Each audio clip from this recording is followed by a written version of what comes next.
Helicopter deal रद्द नहीं करना चाहता पीएमओ। प्रधानमंत्री बोले, संसद में सभी मुद्दों पर चर्चा के लिए तैयार, छिपाने के लिए कुछ भी नहीं। हिंदू आतंकवाद पर शिंदे के बयान के खिलाफ 20 फरवरी को प्रदर्शन करेगी भारतीय जनता पार्टी। काटजू की टिप्पणियों पर भी जारी रहेगा विरोध। काटजू के बचाव में कांग्रेस। सिंघवी बोली, क्या मोदी की आलोचना करने वाले सब लोग हैं कांग्रेसी। बीजेपी बोली, सरकारी भत्ते का कर्ज चुकाते हैं काटजू। बीजेपी 2014 में मोदी को सौंप सकती है चुनाव प्रचार समिति की कमान। मोदी पर दिए मदनी के बयान का बीजेपी ने किया स्वागत। और जेटली कॉल डिटेल मामले में एक और गिरफ्तार। दिल्ली पुलिस ने गृह मंत्रालय को सौंपी रिपोर्ट। पुलिस का मामले में हाथ होने से इनकार।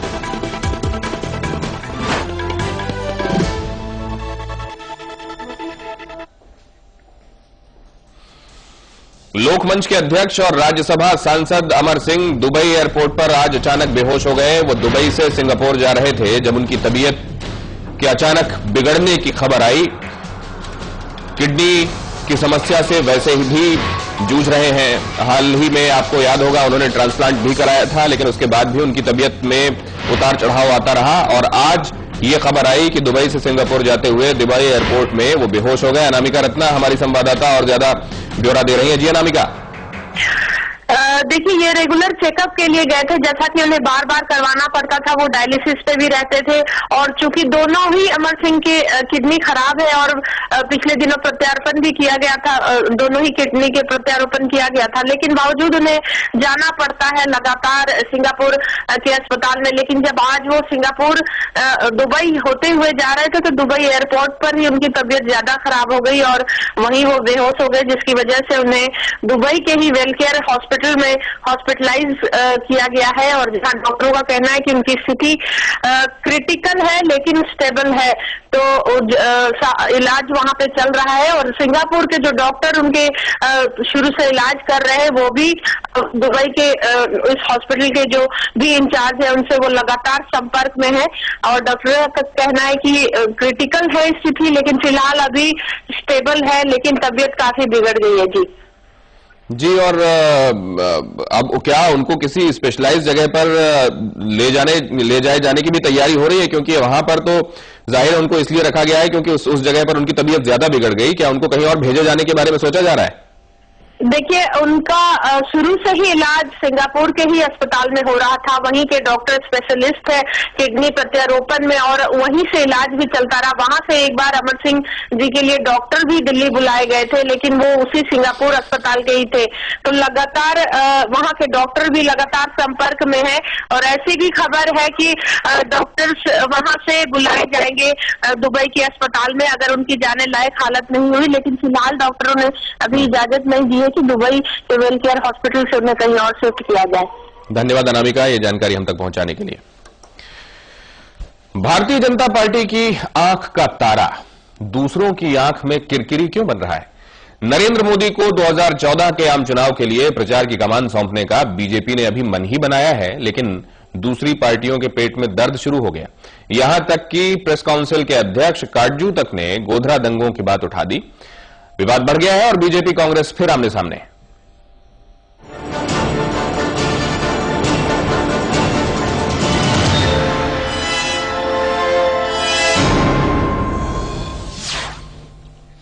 और एक अंग्रेजी अखबार की माने तो बीजेपी ने मोदी को चुनाव अभियान समिति का अध्यक्ष बनाने की तैयारी कर ली है। ऐसे में 11 साल पहले हुए गोधरा दंगों में मोदी का जिक्र कर प्रेस काउंसिल के अध्यक्ष काटजू ने फिर से कड़े मुर्दे उखाड़ने की कोशिश की। वहीं बीजेपी ने इसे कांग्रेस की सियासत बताने से गुरेज नहीं किया। 2014 का आम चुनाव, वक्त कम और पार्टी को एजेंडा तय करना है। बीजेपी को एक ऐसा चेहरा सामने लाना है जो उसका पोस्टर बॉय भी बन सके और पार्टी को सत्ता के द्वार तक भी पहुंचा दे। यकीनन ऐसा पोस्टर बॉय तो बीजेपी के पास एक ही है और वो है नरेंद्र मोदी। लेकिन मोदी के दामन पर लगा है गोधरा का दाग और इस दाग से बेदाग होने की हर कोशिश पर शुरू हो जाता है कोई न कोई विवाद। मोदी पर ताजा विवाद उठा है प्रेस काउंसिल के अध्यक्ष मार्कंडेय काटजू के लेख से। गोधरा में क्या हुआ है ये अभी भी रहस्य है और उनके लिए भी मानना मुश्किल है कि गोधरा के दंगों में मोदी का हाथ नहीं है। बीजेपी ने काटजू को घेर लिया। गुजरात से राज्यसभा सांसद अरुण जेटली ने काटजू को कांग्रेस का एजेंट कहकर इस्तीफे की बात उठाई तो जवाब में काटजू ने जेटली से ही राजनीति छोड़ने की पेशकश कर डाली। Mr. Arun Jaitley has demanded my resignation. I demand Mr. Arun Jaitley's resignation. He has made reckless remarks against me, called me a megalomaniac and all kinds of most derogatory language he has used, which was most unbefitting of a person who claims to be of his stature. So, in fact, he should resign and take up sannyas. लेकिन अपने Trump card पर कटाक्ष करना यकीनन BJP को पसंद नहीं आया और पार्टी ने काटजू के खिलाफ मोर्चा खोल दिया। लेकिन काटजू भी अकेले नहीं पड़े, कांग्रेस काटजू के समर्थन में सामने आ गई। काटजू साहब जैसे लोग बड़े चिंतित हैं कि एक व्यक्ति का कद इतना बड़ा क्यों हो रहा है। हम उस पर कोई टिप्पणी नहीं करना चाहेंगे, लेकिन अरुण जेटली साहब और मोदी साहब ने जो टिप्पणी की है कि वो कांग्रेस के ब्रीफ को लेकर घूम रहे हैं, मैं समझता हूं कि उन्हें अपने पद से इस्तीफा दे करके और कांग्रेस की राजनीति करनी चाहिए। कि क्या पहले, क्या अब, क्या बाद में कभी भी ये देश नरेंद्र मोदी को स्वीकार करेगा, ये एक मूल बात है। और इसी बात के संदेह पे, इसी बात में जहां की बड़ा स्पष्ट एक उत्तर है, वो बीजेपी मानने को तैयार नहीं है। किसी के विचार कुछ हो, किसी के विचार कुछ हो, क्या वो सभी कांग्रेस के एजेंट बन जाते हैं? क्या वे सभी कांग्रेस के प्लांट बन जाते हैं? इसे संयोग कहें या मोदी की लोकप्रियता का एक और पहलू, जमीयते उलेमा ए हिंद के नेता महमूद मदनी ने भी मोदी को गुजरात में कामयाब बताकर बहस तेज कर दी है। उनके गलत कामों को अगर टोका जाए, उसके विरुद्ध अगर आवाज उठाई जाए, तो इसका मतलब ये निकाला जाए कि मैंने किसी आदमी की हिमायत करी है, तो इस डर के मारे मैं सच्ची बात कहना छोड़ दूं, ये तो बड़ी नाइंसाफी और बड़ी ज्यादती होगी। लेकिन बीजेपी जानती है कि मोदी के नाम पर पूरे देश और एनडीए के कुनबे में आम राय बना पाना टेढ़ी खीर है। जेडीयू खुलकर विरोध कर रहा है, जबकि शिवसेना और कई राज्यों में छोटे दलों के साथ बने समीकरण से भी रजामंदी लेना आसान काम नहीं है। मोदी पर अगर विकास पुरुष का तमगा लगा है, तो कट्टर हिंदुत्ववादी का ठप्पा भी। बीजेपी के सामने अड़चन ये है कि मोदी में वाजपेयी वाली छवि नहीं है और पार्टी के भीतर भी एक तबका आडवाणी को इस रेस से बाहर नहीं मान रहा है। प्रधानमंत्रित्व की कमान अनुभवी हाथों में रहे और मंत्रिमंडल में नए लोग अनुभव ले सकें। उसी संदर्भ में मैंने भाजपा की सरकार अगर बने नेतृत्व में, तो अडवाणी जी प्रधानमंत्री और नरेंद्र मोदी जी गृह मंत्री रहे। ये सच है कि मोदी की छवि गुजरात के विकास पुरुष की बन चुकी है और देश भर के मतदाताओं के बीच बीजेपी विकास को लेकर एक नया रोल मॉडल खड़ा कर सकती है। करप्शन, महंगाई और दूसरे मुद्दों पर यूपीए सरकार की खिंचाई करता मोदी का अंदाज भी देश के दूसरे हिस्सों में देखा और सुना जाता है। बीजेपी को एक नेता ऐसा भी चाहिए जो किसी भी टॉपिक पर जनमानस के दिल को छू सके और शायद इसीलिए पार्टी चुनाव प्रचारक के रूप में उनकी अगुवाई चाहती है और फिलहाल अभी इसी रूप में उन्हें आगे बढ़ाएगी, ताकि एनडीए के अंदर चुनाव से पहले कोई घमासान न मचे। यानी 2013 और 2014 के चुनाव में मोदी लगाएंगे बेड़ा पार। सूत्रों की माने तो पार्टी इसी उम्मीद पर बढ़ने की तैयारी कर चुकी है। समय के लिए ब्यूरो रिपोर्ट। चलिए, तो ये दोनों ही बातें आपके सामने हैं। जब मोदी के संदर्भ में ये बात की जाती है कि क्या वो पीएम के तौर पर भारतीय जनता पार्टी की तरफ से प्रोजेक्ट किए जाएंगे, तो बहुत सारे लोग जो उस पार्टी से बिलोंग नहीं करते, जाहिर है कांग्रेसी ज्यादातर ये कहते हैं उनका अपना मसला है, करने दीजिए। कुछ लोग तो समाजवादी पार्टी की तरफ से एक स्वर आपने ये भी सुना था कि लगता है कि कांग्रेस को हैविली ब्राइब किया गया है, ये भारतीय जनता पार्टी को ब्राइब किया है कांग्रेस ने कि आप मोदी को प्रोजेक्ट कर लीजिए। जाहिर है इससे खुद कांग्रेस को फायदा होगा, यह भी बताने की कोशिश की गई थी। आजम खान साहब ने यह कहा था। लेकिन इस सब के बीच आज जब यह बात सामने आई कि जस्टिस काटजू ने यह कह दिया है कि मोदी की भूमिका थी उसमें और वो उसमें लिप्त थे और जाहिर है उन्हें संन्यास तक ले लेना चाहिए, यह बात कह दी गई, तो इस पर एक बार फिर से तलवारें खिंच गईं। लेकिन ऐसा क्यों है कि मोदी का नाम जब भी लिया जाता है, भारतीय जनता पार्टी का मसला है, वो उनके नेता हैं, गुजरात के मुख्यमंत्री हैं, लेकिन जैसे ही ये कहा जाता है कि वो प्रोजेक्ट हो सकते हैं, चुनाव कमान प्रचार की उनको सौंपी जा सकती है, एक बार फिर सब उनके बारे में राय जाहिर करने लगते हैं। क्या यह दिखाता है कि भारतीय जनता पार्टी का वो ट्रम्प कार्ड है और दूसरों के लिए चिंता का एक बड़ा सबब?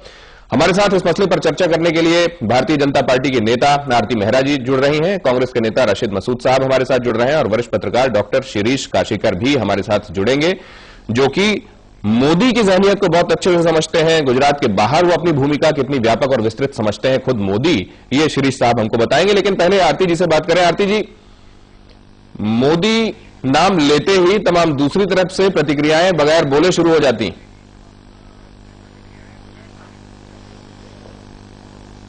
हाँ जी, बिल्कुल बौखलाहट कांग्रेस में और एक चिंता दिखाई देती है।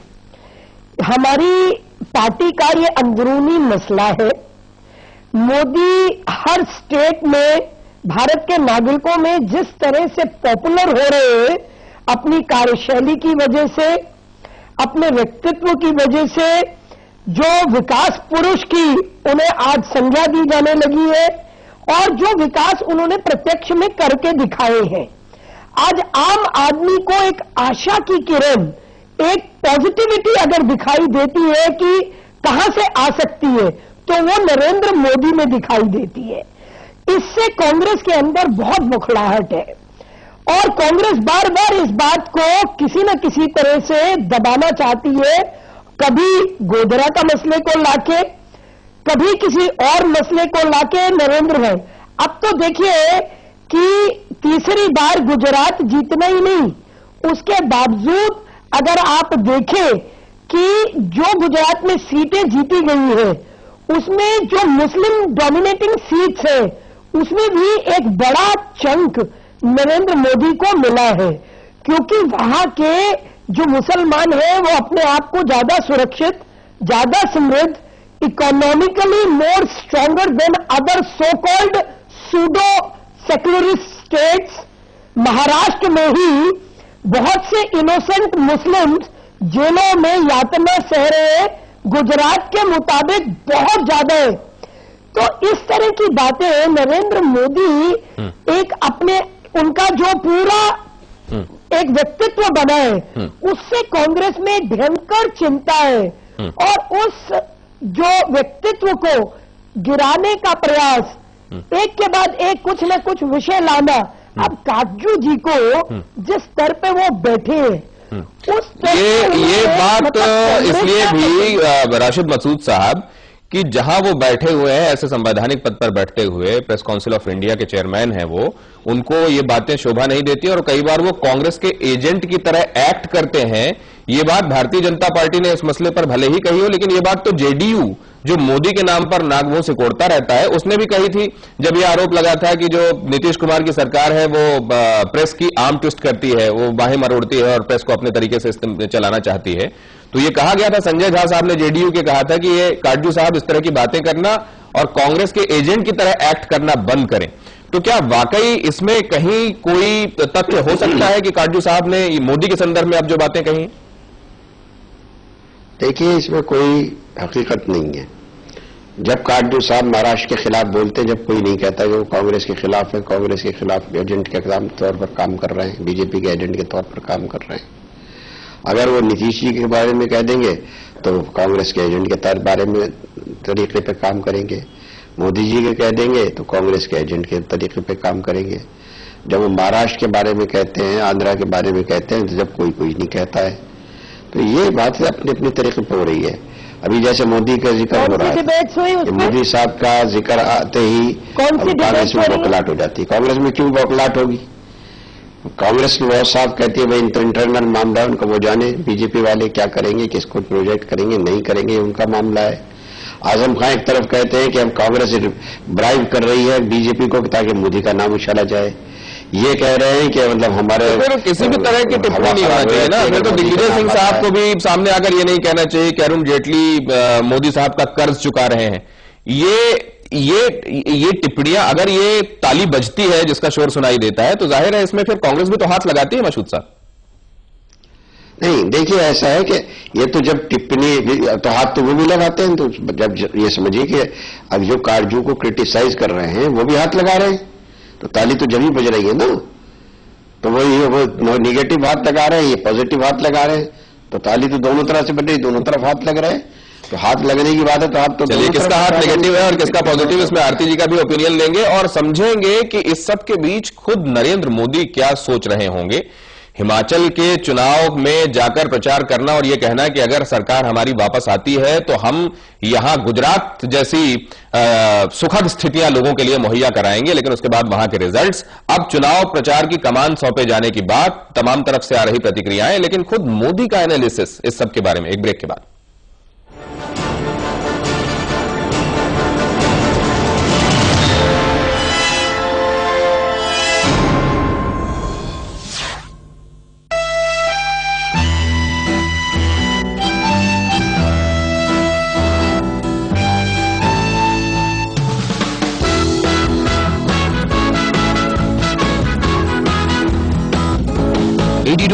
KMTL के साथ नई टीवीएस स्पोर्ट, पेट्रोल का बोझ हटाओ, अब इंप्रेशन जमाओ। ये हादसा कैसे हुआ? रसोई में काम कर रही थी, अचानक प्रेशर कुकर फट गया। लेकिन वो तो जानलेवा भी हो सकता था। क्या प्रेशर कुकर ISI मार्क नहीं था? ISI mark? हाँ, गुणवत्ता और सुरक्षा की निशानी। भारतीय मानक ब्यूरो द्वारा कड़ी जांच पड़ताल के बाद निर्माताओं को ISI मार्क लगाने का लाइसेंस दिया जाता है। ISI का निशान 50 सालों से भी ज्यादा ग्राहकों के भरोसे और सुरक्षा की पहचान। जागो ग्राहक जागो। कभी आंखें बंद कर चल के देखा है? रास्ते महसूस करने पड़ते हैं। कहाँ जा रहे हैं पता नहीं होता, कहाँ जा पहुंचेंगे पता नहीं होता। Black grape flavoured condoms. Pollution भरी लाइफ में शुक्र है कि मेरे पास कैरिसॉफ्ट लिमिटेड का एक्वासॉफ्ट RO सिस्टम है, जो मुझे और मेरे परिवार को सुरक्षित रखता है। और इसी तरह इसका किचन सॉफ्ट चिमनी और गैस स्टोव मेरे किचन को सेफ और क्लीन रखता है। कैरिसॉफ्ट। आज मैंने खुद को खो के देखा है।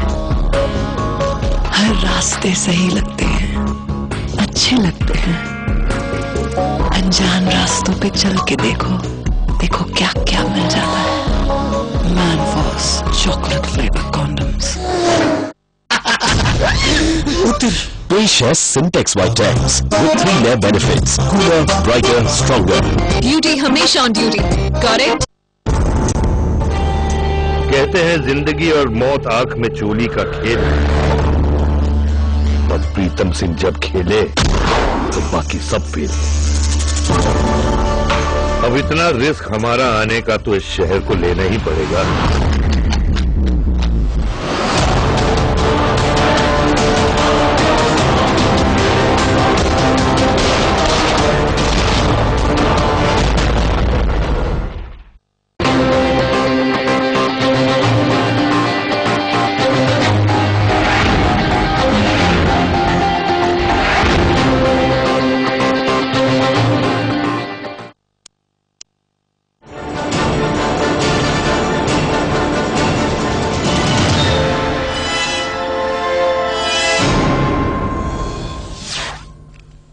भारतीय जनता पार्टी के सारथी मोदी बनेंगे, इस पर केवल बीजेपी में ही मंथन नहीं हो रहा, दूसरी पार्टियां भी इस पर चिंतन कर रही हैं। कांग्रेस और समाजवादी पार्टी तो बीजेपी के ट्रंप कार्ड मोदी को टारगेट करने में आगे हैं ही, धर्मगुरु भी इस जंग में कूद पड़े। नरेंद्र मोदी और राजनाथ सिंह सरीखे नेता उठा के बैठा तो सकते हैं, लेकिन उसको दौड़ा नहीं सकते और जीतने के लिए दौड़ने की जरूरत है। उन्होंने गुजरात के डेवलपमेंट के इश्यूज उठाए हैं तो फैक्ट है, लेकिन उसके बाद से इतने नाराज अरुण जेटली हो गए कि उनको उनके खिलाफ गाली भर नहीं दी, बाकी सब कह दिया। मैं इसकी निंदा करता हूं। मुसलमानों का रवैया है वो नरेंद्र मोदी के लिए कोई नरम नहीं हुआ है। सिर्फ मुसलमानों का नहीं बल्कि जो सेकुलर माइंड लोग हैं, हमारे हिंदू भाई भी हैं, दूसरे धर्म के लोग भी हैं, जो सेकुलर धर्म रखने वाले हैं, सेकुलर जहन रखने वाले हैं, उनका रवैया भी नहीं बदला है। तो मैं ये समझता हूं कि इस बयान में कोई जान नहीं है। चलिए, हमारे साथ शिरीष काशीकर साहब भी जुड़े हुए हैं, पत्रकार हैं।